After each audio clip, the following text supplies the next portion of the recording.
up, everyone? Welcome to Geeks From The Multiverse podcast. I'm Matt. With me is John. Hey, everybody. Before we begin, I just quickly want to thank you guys for listening and following us. This is truly an amazing experience, and we are honored that you guys are with us. Hey, guys. I'm like truly honored and excited to be joining, Matt in this podcast today, and we're excited to have you guys, listen to us talk about today's episode, actually, which is going to be video game adaptations that are failures. So, with that being said, why do these movies truly suck? And I'm going to say it like that because it's honestly one of those issues that when we look at movies, we want them to be great, but these ones in particular that Matt and I are going to be talking about are ones that really just don't do the job. I mean, honestly, the directors don't really make it worth our whiles when you're watching it. But anyways, each episode will be covering our main topics and, of course, different topics that relate to geek culture, since there are many articles and controversies, believe it or not, about this. And then with today's episode, kind of like I just talked about, we're really just going to talk about the interests and passions we love and share with our thoughts on these, these movies. And again, we actually encourage you guys to, let other fellow geeks out there to reach out to us, and since we're all looking for things to talk about, and, again, your opinion matters, especially to us, right? And so don't believe us, give us a shout out. We'll respond and even consider using your idea in a future episode. So without further ado, let's dive right into it. All right, so John, I'm sure you've heard of the comedian Jeff Foxworthy. Absolutely. So he has this segment that he usually does, which is, you might be a redneck, right? Right. No, I've heard of it. So on the show, we've come up with, you might be a geek. Sort of the same thing, but we've turned geek culture into this gag. Okay. Now, I'm actually quite interested to see what you came up with, Matt, because I have a couple of my own too. All right. So my first one. If you've ever played a role-playing game beyond the age of 15, or you think wow means anything other than an expression of surprise or disbelief, you might be a geek. Yeah.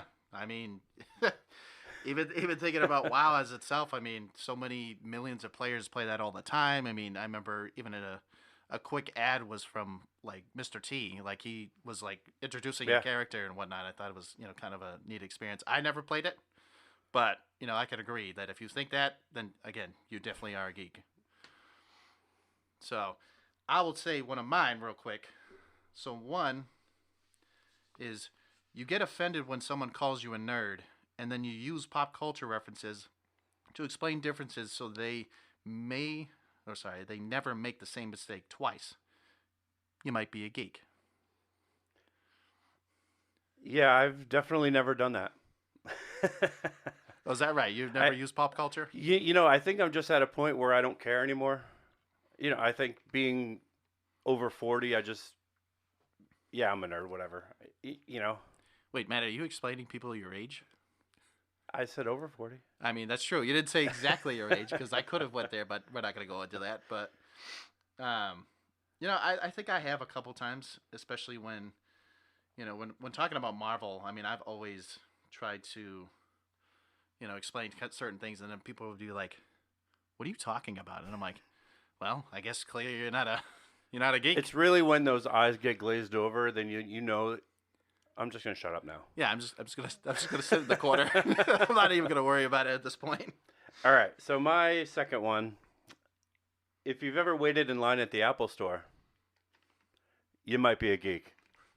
I could definitely attest that I have never done that because I do not own an Apple phone. I used to own, of course, like the Shuffle and the first iPod Classic and, a Nano and things like that. But never have I ever waited in a store to get like the newest iPhone because honestly, no offense, and I know you have an iPhone, I don't like them. They're just too simple for me. And I know I would rather have that Samsung, but again, you do you. So the funny thing is, I've waited in line at the Apple Store, but I've never bought anything at the Apple Store. Oh, so you were just waiting there and being like, oh, I'm going to see what's new, and then you're looking around and you're like, Yeah, no, never mind. I've always been either picking something up for somebody else because they've purchased something and I'm picking it up, Yeah. or someone in my family needed something repaired.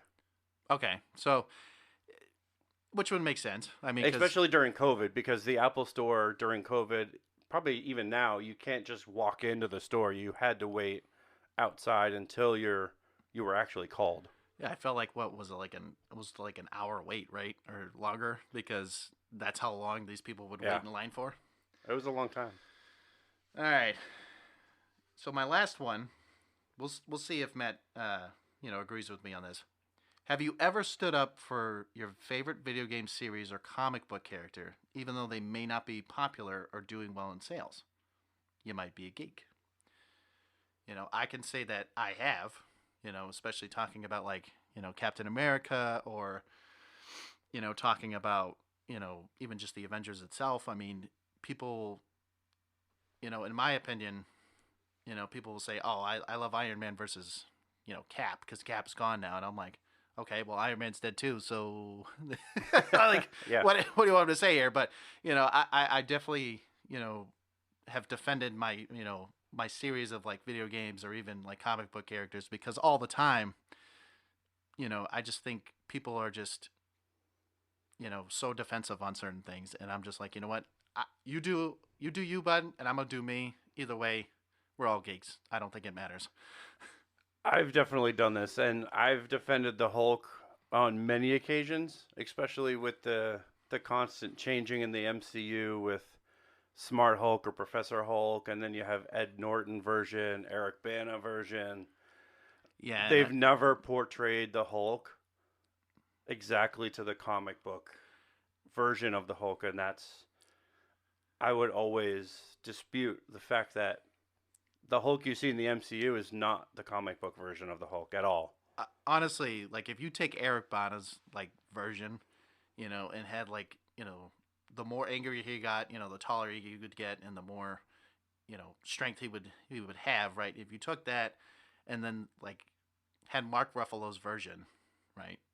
I would pretty much just say Edward Norton's version is like not accurate at all. It's just it Right. looks stupid in my opinion. But you take Eric Bana and you take Mark Ruffalo, you put those two together, and then like maybe occasionally he would go into the Professor kind of Hulk. I think that would have been a much relatable experience, especially with the comic books and the movies, and I think it would have been more enjoyable, especially in the MCU. But you know, don't worry, guys. We'll be talking about more about this later. But yeah, well, Matt, since we're good here, I figured let's dive into our top. What is it? 3? Are we saying 3? Like video game adaptation failures, right? Yeah, I believe we did narrow it down to 3. I mean, there are more than 3, Oh no, I agree. There's definitely more and than 3. they're all equally as terrible. Yeah, and I know we have our our differences on what my top 3 are versus your top 3. So I'm looking. I know forward at to least this. one. Oh, I know you know at least one. The other ones, I know he might agree on. I don't know. We'll find out. But go ahead, man. You tell me what your first one is. So my first one is actually a combination of all of the movies kind of in this series. Okay. So what is Because it's not just one movie in the series. It's really just all of them get equally terrible as each one came out. So what's the series? Resident Evil. Okay, so I could agree that, I haven't been much of a Resident Evil fan, but yeah, I can only imagine how these movies are really gonna, do well or do not, when it comes to like movie sales and whatnot. Because honestly, when you start taking a series and then like doing whatever you want with it, I feel like that's where a lot of the directors will be like, all right, here, guys, here's a bunch of characters we don't know. We're just going to put them all in and figure it out as we go. Yeah, so when the first movie came out, like, the intentions were really good at the start. And then as the sequels started coming out, and they did start coming out, churning them out like almost every year they came out. But so before you go on though, how many how many actual movies are there? Because I know there's quite a few, but I just didn't know how many roughly. You know, I didn't count. I would have to say at least 6 or 7. I mean, so is it like every like couple years they would just like, churn one out, or just like be like, here you go, guys, here's a sequel to the first one, and then so on and so forth. Basically, and each one drove that narrative farther from the original story. Okay. So, if that wasn't enough, the TV show was equally as horrendous. So I can't agree that, or sorry, I can't say I can't agree, but I've never seen the actual TV show, so. I mean, we're not getting to the TV show only because we're talking about the movies. No, of course. The TV show created a whole new story. Okay. New characters. Like, it was almost if you took Resident Evil and you created a multiverse. That's what the TV show was. No, I just I can't agree. Like, I don't know why the director's like, let's just make a random universe and just like, here's a TV show. But as far as the movies, like, honestly, I think the studio really just didn't understand the source material from the games.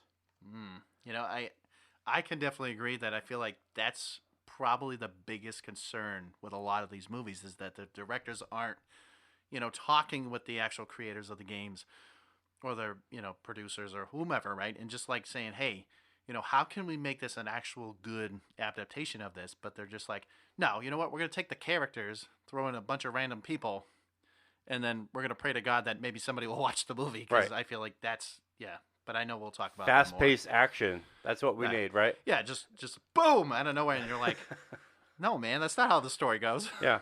I mean, the games were atmospheric horror. That's what the games were. And none of the movies reflect this. Of course not.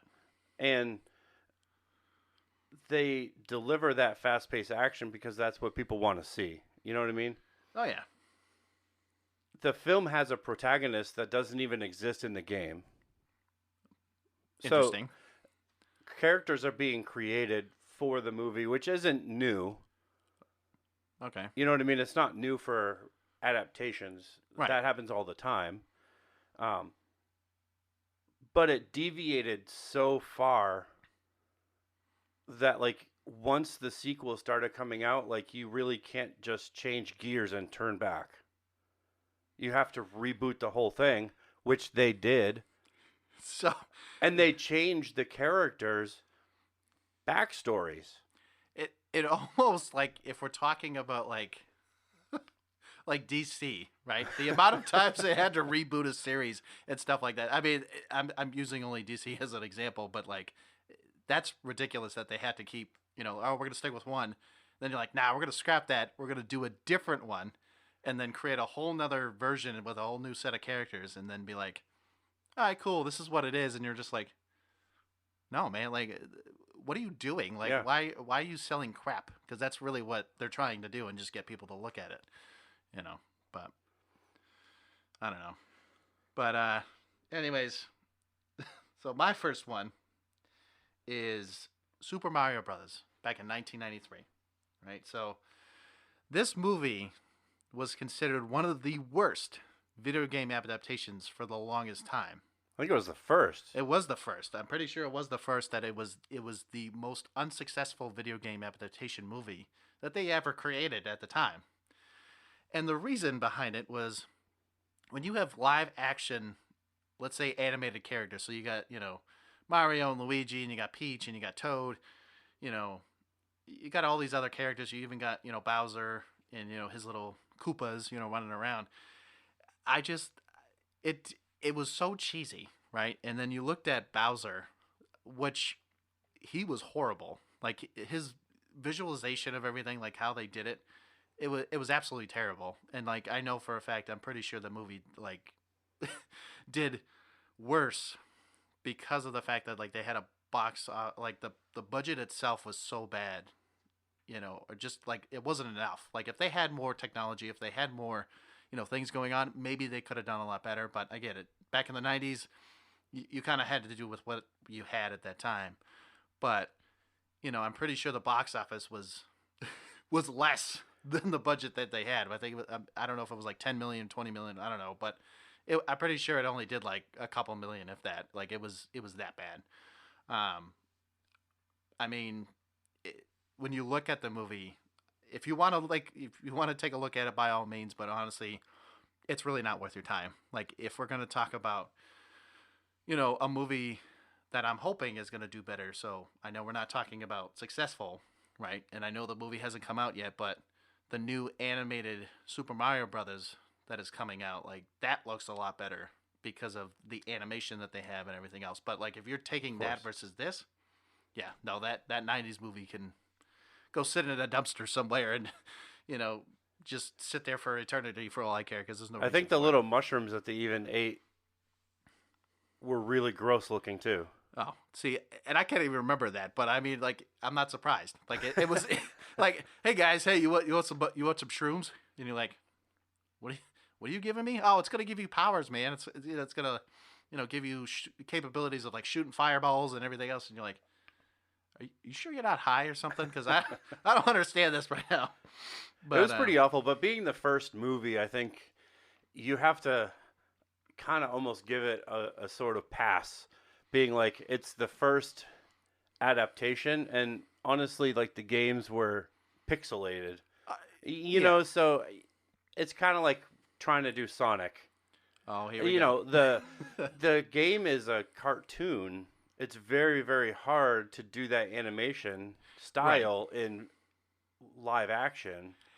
And that's why they actually changed Sonic before the movie came out, because all the fans were like, what is this crap? Oh, I agree. And I thought it was really funny that Disney, I'll mention this real quick, Disney, they made a new movie. It was based on Chip and Dale Rescue, the TV series back in the late 80s, early 90s.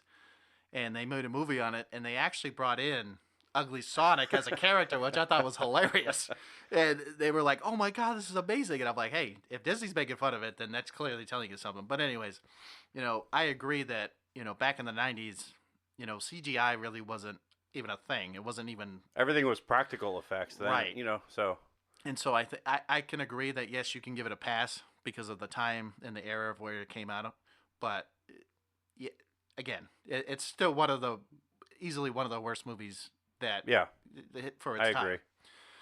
But...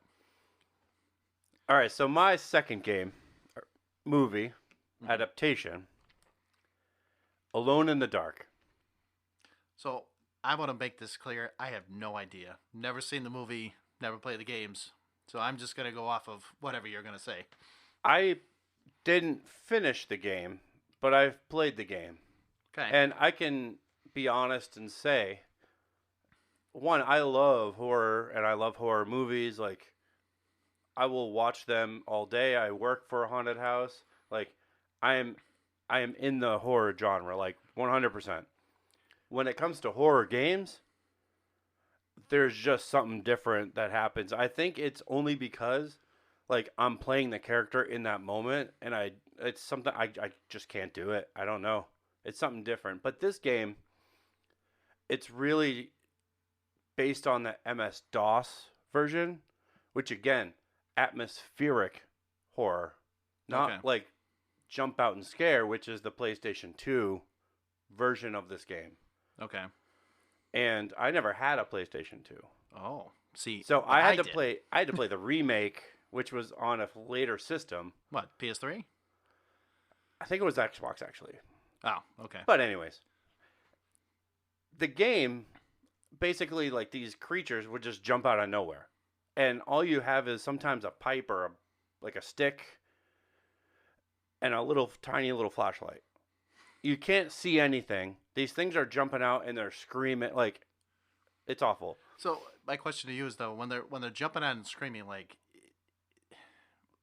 what is a good reference to kind of get like a picture of like how they would be screaming? I guess, if you want to say, like, is it like a ah, or is it like something else? I don't know. Sort of banshee like. Oh, okay. I could, especially at least from what I remember in the game. So I feel like if you were listening to your headphones or just like listening to that, I would hate if there was like a loud scream coming into my ear and like you would. But you would hear them from farther away.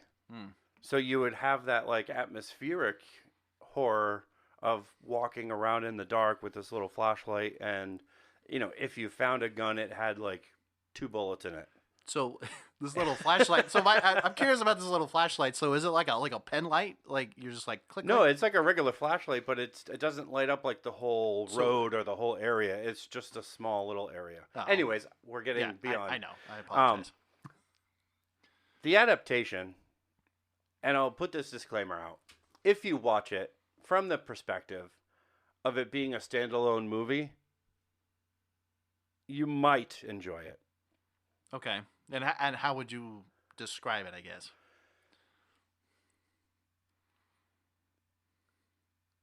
How would I describe it? I don't know. I mean, it's basically a detective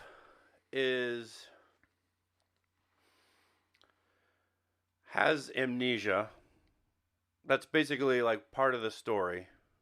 And there's basically this character that's, I believe, a professor who's trying to open this gate from hell, which is where these creatures come from. That doesn't sound pleasant. And the creatures thrive in darkness, which is why most of the game you walk around in the dark, because that's where these creatures are. Right, hence the name Alone in the Dark. Right. Yeah. And that's why you just have this little tiny flashlight that you have to shine on them, and then they run away from the light. But basically, like, you play as this detective, and you're trying to find out, like, what's going on. And that's the whole premise of the movie. In the movie, he was part of an experiment, which you find out, like, towards the end, where they put these creatures on their spine and they make them into like these zombie people. Right. But Rotten Tomatoes gave this movie a 1%. So if that tells you something. Yeah, no, that's pretty bad. I mean, actually, if I'm not mistaken, Super Mario's was like probably in that same probably category, if I'm not taking a wild guess. But so the director of this movie is also responsible for a lot of others. And they're all equally as terrible. So just, what are a couple that he's done? So the director is Ueboll. Uwebull. Ueboll. Okay. Yep. He also made Blood Rain, Far Cry, Okay. Alone in the Dark, and there's like, he has a whole list if you just look him up. He has a whole list of them. Pretty terrible movies across the board. Okay. The last thing that I have to say about this movie, which is probably the most hilarious, the developer of the video game series itself, completely scrapped a game in development that was based on the movie. It was meant to be a sequel to the movie. To completely separate like the studio, the game studio, from the series, from the actual movie itself. Like, they completely got rid of this movie, the game that they were developing. I mean, in my eyes, that says a lot. If the video game like developer and just was like, you know what? Nah, we're done. We're good. Because all of a sudden they're just like, you know what? This movie sucks. We're gonna scrap this idea. I agree, because I'm glad that they didn't do that, because there has not been an Alone in the Dark game since. There's been an Alone in the Dark 2 that came out. Oh, I know. But there has not been another Alone in the Dark game. So that's probably a good thing. They completely I think they just completely you know what? I think we're done with this game series. I'm glad. Honestly, I think that's a good idea. I'm glad that they didn't want to pursue that. So I'm going to save the one I put as my second, because I know Matt and I will definitely have a debate on this one. But I'm going to use my third one that I originally had, which was Angry Birds the movie. It came out in 2017.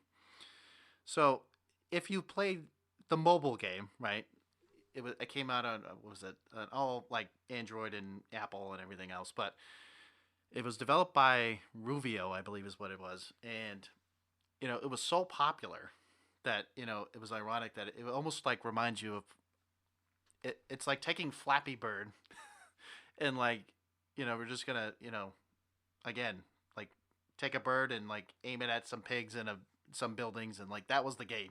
And it was so successful, right? So a game, it had Angry Birds, then it was Angry Birds 2, and they have all these other mobile games that they came out with. But then they're like, you know what? We're gonna make a movie, right?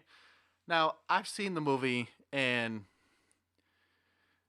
like I guess it's weird because like it does include all the like the characters that would be in the game itself, and like any like bonus characters or whatever you see in the game.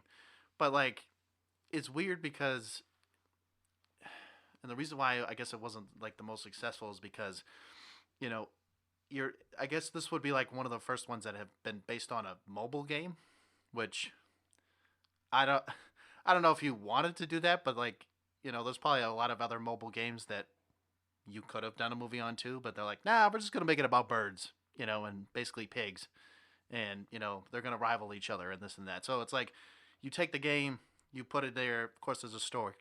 Oh, sorry, story, and it just animated speaking definitely did a good job, but like I think the story was lacking a lot of like really character building and development, really, in my opinion, on it, because it was just you have the main character who is this red bird, right, and he's like the main person in the actual mobile game, and then you have like a yellow bird and a big black bird, and all these. I can't remember all the names because again I didn't care. It was just one of those things. When I look at it, it's not one of those movies that especially like a lot of these kids nowadays, like they're like, oh my god, this is the Angry Bird movie, it's the most exciting movie ever. I'm like I watched it and I was like, oh, okay, like cool, I'm glad you made a made a movie on a mobile game, for God's sakes.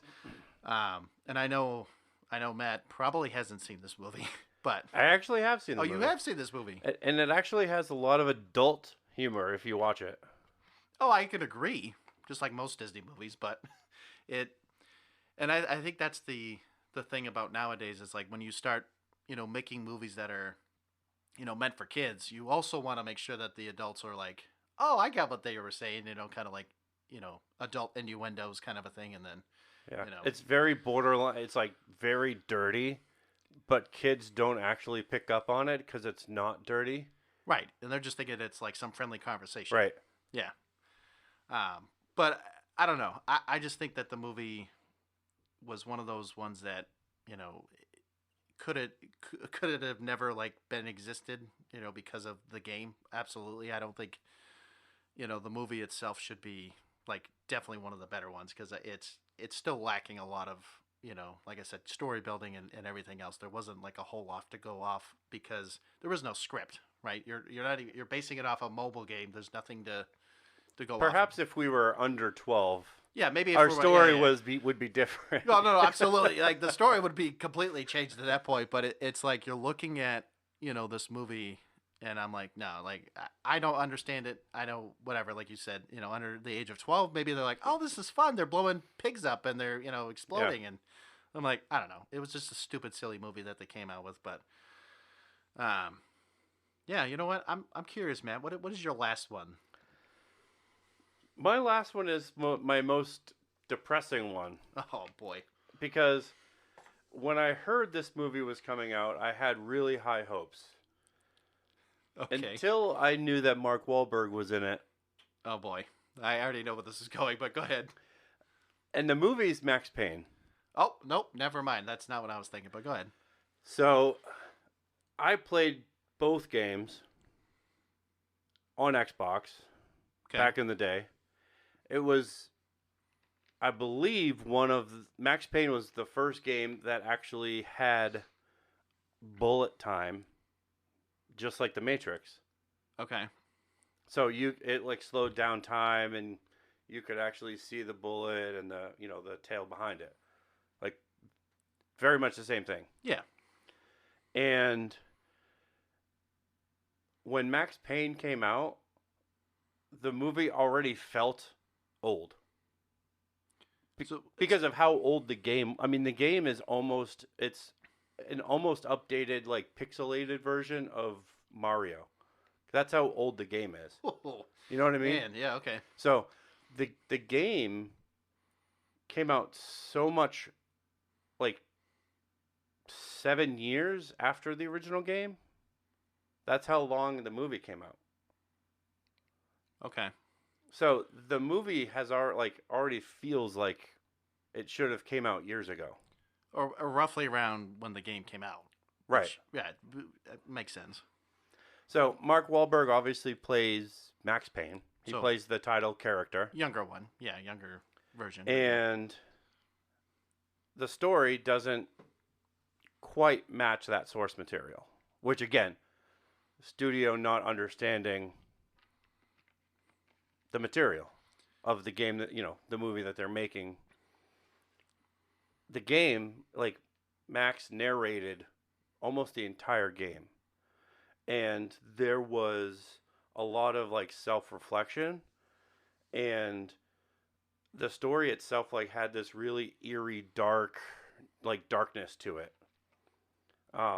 It was kind of, like, depressing when you're playing it. So what was depressing about it in particular? Because I've never actually played the games, unfortunately. So what was depressing about it was you were playing from the perspective of Max Payne.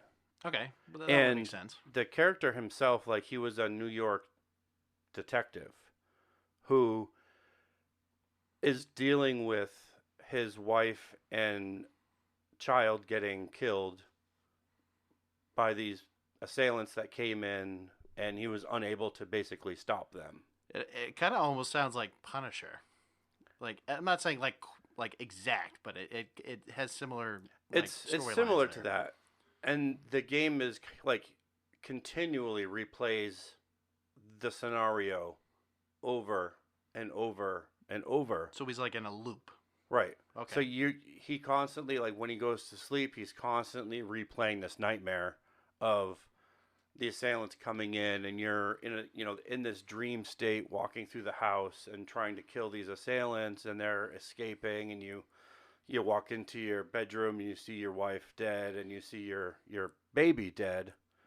So this is like a good portrayal of like post-traumatic stress disorder in a sense, like just reliving the moment. That's the tone of that's the tone of the game, and he's going through this the whole time. Like, the way that you heal yourself is you eat pills. Yeah, that's unfortunate, but yeah. That's the whole. It's eerie, it's dark, it's depressing, but it has like that graphic novel style. When you play the game, like, you see, the slats like you would see in a comic book. Okay. Yeah, I can. That's it. You're making me depressed by listening. You see like the pop colors, like the whites, the reds, the blues. You see like those really pop colors, like you would see like Sin City. Okay. Yep. If they did it more like that style, it at least would have appeared the right way. But the story, the script, the acting. So I guess what the acting, was it like, was it cheesy? Was it like a little too dark? Was it, I think with what they were given, it was good with what they were given. Okay. It's one of those things, like when you're given a script and you're given a particular story, you can only do as good as that. So I guess kind of like bringing this up, and I know we're going to talk about this, of course, in a future episode, but, when it comes to the references, right, did they do a good job of, like, kind of bringing in some of, like, the video game material and, like, into the movie, or did they really just, like, go in a different direction? They did really go in a different direction. As far as Max Payne, they did kind of bring up a few things here and there, but watching the movie, it's not one of those things like you see it and you go, "Oh my gosh, that's in the game." Like, it's not one of those. Okay. Yeah. There's a lot of supernatural things that they've added in the movie that's not in the game. Hmm. In the game, there's a lot of cult things that you see. Like you go into a church and there's a lot of like, Valhalla and Ragnarok things that you see, but it's more of like a cult church kind of feel to it. It's The movie made it like as if there were real Valkyries flying around, and it was very weird and hard to follow.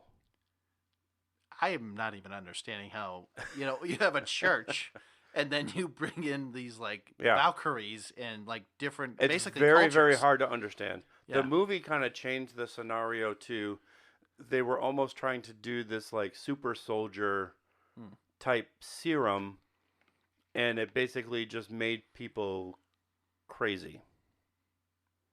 And one of the soldiers basically thought he was kind of this like god who was creating Valkyries, and he was killing people. This sounds like so many different movie plots, just like added into this one movie. Like this, I don't know why, but it like reminds It was me of, not good. No, It was not good at all. I can agree. I just feel like it was like you take Captain America's super soldier serum, and you take like I can't even remember any of the other movies I'm trying to think of, but like all these other ones really, and just like what, we're just gonna make this awesome idea, and you're like, where's this movie going? Like, Yeah. what is the point of this? Like, did you actually look at the game and see what was in it? Or are you just making this up as you go? I feel like what they did was they just looked at the cover. And they're just like, you know what, we're just gonna like throw so many ideas at this, and like we're gonna see if how many people are gonna get so confused, or like if they're actually gonna follow like how the movie was supposed to be done. I don't know. You mean like Hitman? Yeah, like Hitman. Like, this guy kind of looks like him. Who cares about the story? He kills people. He kills people. Hey, those Valkyries flying?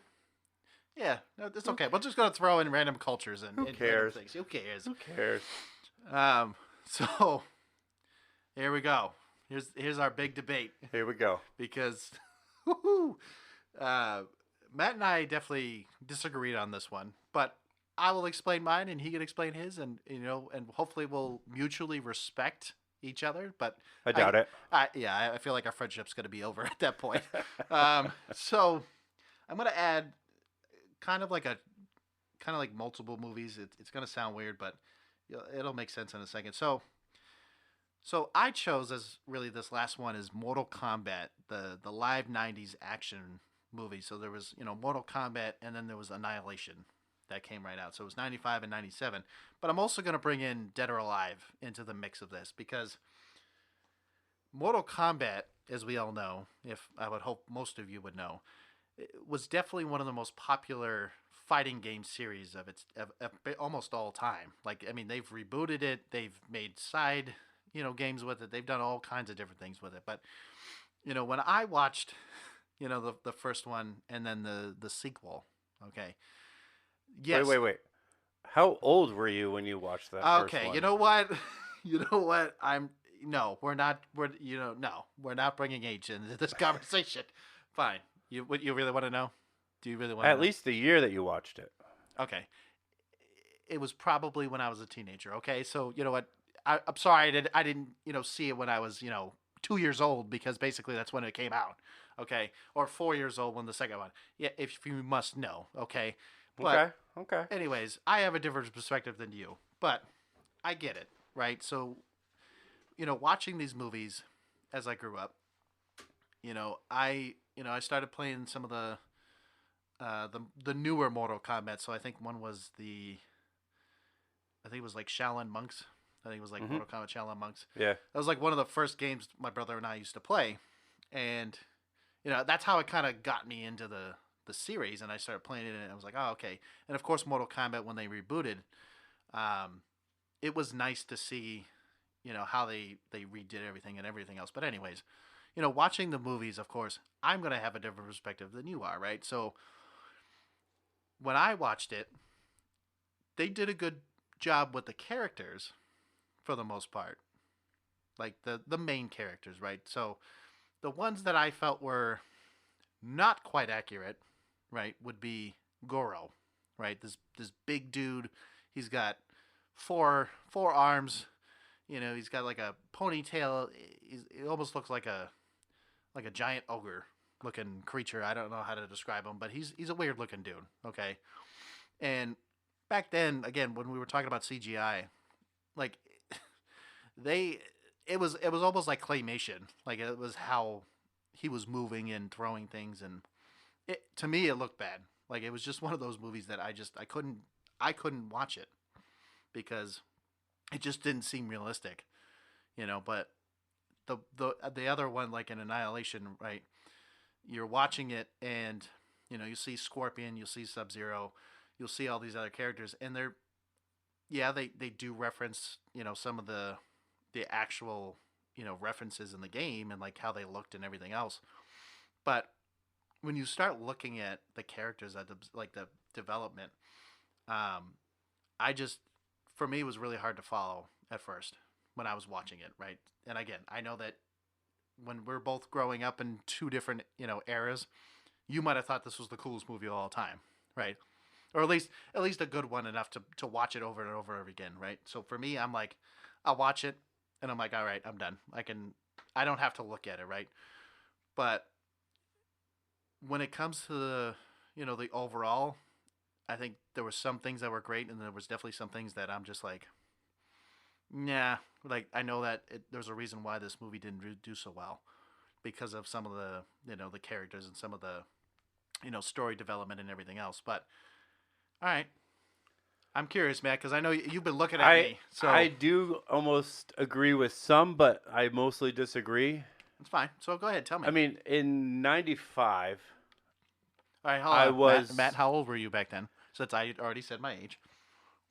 well, I can say that I was A teenager. probably either a freshman or a sophomore in high school. Okay, so there you go. So when this movie came out, one, it's the very first version of Mortal Kombat that we would have seen at the time, right? Right. So it's really one of those things like you play the games, and Mortal Kombat has been since, you know, '94, has been around for a long time. Oh yeah. So you see these characters like Sub-Zero and Scorpion and Johnny Cage and Sonya. You see them all on the big screen. And yeah, does Goro look cheesy? Yeah. He really does. No, yeah. And absolutely. there's no way around it. You put a guy in a suit, practical effects sometimes are going to look cheesy, especially in '94. Well, hold on. So just so I'm clear though, like Super Mario, okay, with Bowser, it almost like they took the same idea and just made it for Goro. Like that's how almost identical in some ways. Garrett, you know, granted the characters are totally different in, you know, what their portrayal was going to be in those times, but you know, looking at Goro, I really only bring him up because he's honestly one of the biggest, in my opinion, why it looks so cheesy. Because I agree that even some of the characters were definitely good, like, you know, Sonya Blade, Johnny Cage, Sub Zero, Jax, you know, sorry, Jackson Briggs, you know. Looking at all these characters, like they did a good job. You know, they did a good job, but I feel like the acting in some ways too was also, it was kind of cheesy. Like it just But wasn't. that's what acting was in the '90s. I know it was, but but there's a reason why it didn't. Like, it might have been a cult classic, you know. That I feel like back then, but like even It's still a cult classic, well, John. okay, well, so And let me tell you, the Mortal Kombat theme from that movie is still one of the best themes. And not only is that like still one of the best Mortal Kombat themes out there, that soundtrack is, for me, like to this day, is still like one of the best soundtracks I've ever actually owned on CD. okay, not on 8-track. I'm kidding. Wow. I'm kidding. All right, So, here we go, I'm folks. only kidding. Here we go, folks. So no, I'm only. I can. Okay, you know what? I will agree with you on that. I will agree that the theme, like the theme song and the soundtrack itself, absolutely, they did an amazing job.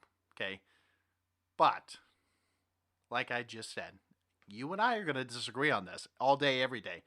I just don't feel like it met its expectations. Now, granted, I understand in the 90s, again, and this is where at some point we'll be talking about like the newer Mortal Kombat, there was a lot better visual effects because they had that technology, which I can agree that you can say, you know, you're going to give it a pass or you're going to do whatever with it, but for what it was, if it were just looking at it as a whole, and just in my opinion, okay, I just don't see it being like the best, you know, because it just it if there were certain things that could have changed, maybe I could see it being like one of the greatest, you know, but unfortunately, given the time frame, given what they had for technology and what they, you know, were developing, I also just felt like the story in some ways wasn't like they did follow the video game a little bit, but if they definitely did in some ways go in a different direction with other people, right? And like introducing the characters and how they did all that. I understand in the first game, or sorry, not the first game, the first movie, they were basing it off of Shang Tsung, right? And they were basing it off Right. of, you know, how he would collect souls and he's trying to, you know, make Which him, they did change because they made him younger. right. And in which the first Mortal Kombat, he was an older. older Yeah, older version. Yeah, correct. And that would make sense. Well, it would make sense for the game, but not so much the movie because you're Right. right. If they're gonna follow it, then they should have made him young or older, not younger. Where I will admit, I think it's in the second one in Annihilation that Shao Kahn takes off his mask. If I'm not mistaken, like literally, you just see him and you're just like, he should have never taken off his mask. I can agree, though, Annihilation was... It's still a cult classic because it's the second Mortal Kombat movie, but it wasn't equally as good as the first. But it's slightly less terrible. I mean, it's more terrible than the first one is. Right. And so Because it really had nothing to do with the tournament. right. The characters in the movie were still good. Yeah. I Story? No. No, I agree. The story was just terrible. So I'm gonna bring in Dead or Alive into this conversation. So I can tell you for a fact that Dead or Alive is just it is probably one of the stupidest games I've ever played because and I'll say this because they came out with so far 6. They've came out with 6 Dead or Alives. Okay, and what it's basically, it's like if you take Mortal Kombat and you take, I would say Tekken, and you even just take random hot women because that's really what the game was based off of. And bikinis. And bikinis mostly. And you just take that game, and then you like that's the whole reason. Like for the games wise, like you only play it because you're playing as this like super hot chick, like or super hot woman, I should say, right? And when I watched the movie, right, it is a tournament like they go to, and they're like, okay, they're gonna win prize money, you know, and they're gonna kind of do the same concept as like I would say like Tekken or a little bit, but like Mortal Kombat, yeah, no, you're fighting creatures that are sometimes massive or from other realms and everything else, and you're trying to defend Earthrealm, right? This was not anything to do with that, but I will say the movie was very cheesy, and this came out in 2000, I think 6, if I'm not mistaken, and I watched it recently, and I was like, this movie has no plot. Like, I mean, everyone has like their own reasons for coming, but like, yeah, at the end of the day, it's like it's kind of like when you're looking at Mortal Kombat, like you're trying to defeat Shao Kahn, right? So in this case, you're trying to get rid of this like main villain in the movie, which I can't even remember his name because to me it wasn't even important enough because literally it was stupid. Like the whole movie was just cheesy. It was I'm not a lot surprised at all. Well, it was just action. Like all of it was is action. It was so cheesy. It almost like it could have been like those like old Japanese films where they're like, "Hey, konnichiwa," and like they're moving their lips, but you don't actually see them doing it. So I don't know. It could have been like that stupid. Right. But anyways, I will just say I agree with you with certain things. I may not agree with everything, and I know you probably think the same way. Yeah. And I think to kind of wrap this whole thing up, you look at the list of video game adaptations. The whole list, not just the ones that we've talked about, during the show. You look at the whole list. There really isn't one on that list that is 100% successful. No, I mean, and I could agree. I could argue about one. Okay, and we'll talk about it the next episode. Okay. But there isn't one that is at least 100% successful. Like, the studios are just, I think, so disconnected from what the game story, characters, plot, like what the game source material is about, to we're going to make a movie on this game, but we have to create something new. And then they just go and create a whole new story. Like, oh, we need this character to do this. But that now doesn't make sense. So we have to change that character's backstory. And then, well, now the whole story doesn't make sense. So now we have, and that's like the whole thing. And now, like, they get so disillusioned, or, maybe the budget's like, you're trying to make a really, huge game like Resident Evil, and you either have a really huge budget or you have a really small budget. Right. And you waste it on resources that you don't need, and you don't tell a really cohesive story, but you waste it on high action, guys. Yeah. You're like, woohoo! No, and I agree that I feel like the directors don't really do a good job in actually following the video game source and like actually talking with the creators, right? Because that is why a lot of these movies really weren't as successful, because they would take a whole new creative approach, and then you're like, well, wait a minute, I've played the game and now I'm watching the movie, and then you're like, what is this even movie about? Like, are we just like hanging out with two, let's say plumbers, right? And you're just hanging out with like this random princess, like, and gets captured by this like weird, turtle looking thing, and just, like, granted, yeah, Super Mario Brothers, like, you could, base it off the games all pixelated, but like to make it into a movie, just like even Resident Evil or Max Payne or anything like that, I feel like you definitely need to have those references, or at least as close as you can get without changing the story. And that's why this list, looking at it, it's sad. Like, and if they just would have done it, if they just would have listened, and if they just would have said, hey, you know what, this is where we're going, and just, kept with the story and the script, the movies would have done probably a lot better than why they were on this list to begin with. And I do understand, when you do adapt a video game to a movie, you do have to make certain changes, because when we're playing a game, you're following a character from the whole game from start to finish. You can't just do a movie that's like 36, 48 hours long. No, right? Yeah. So you do have to make certain changes, but every game has a plot. So when you're doing a movie, you can just adapt the plot to that movie. Like, you don't have to make changes, right? Like, you don't have to take, okay, well, here's Resident Evil, here's Leon. Yeah, I don't like his backstory. Let's add this to it. No, that's not his backstory then. You just created a new character. You just created a new Leon.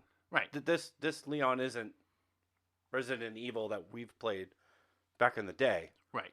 Nah, and I agree. I just, when you look at the characters, they definitely don't need to change the whole aspect, because like you said, the story itself is not going to make any sense. It's going to get confusing. It's going to be a giant fiery ball mess, right?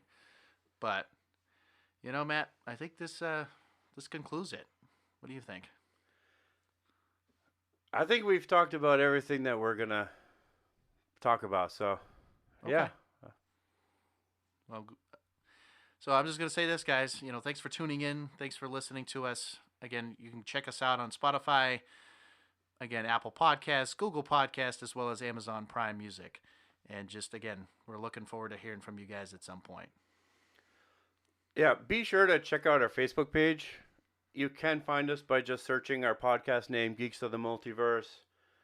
You can follow us. You can send us a message. We actually want you guys to chat with us, make comments, interact with us throughout the week. One more thing before we go, I am calling all of you out that are listening to us right now, because I want to challenge you guys to share out this podcast to everybody or anybody that you know. Our whole mission with this podcast is to unite all geeks. So we can't do this alone. We need all of you guys to help us out on that. So please like and share as many times as you need to, and we will be eternally grateful. And actually, I do want to mention one last thing before we get going. When it comes down to our episodes and whatnot, we're trying to be more consistent. We apologize. Unfortunately, things happened, right? I'm not going to go into it, but we couldn't do it last weekend, so we're trying to at least catch up. So again, stay tuned. We'll give you some more content later on, and stay geeky.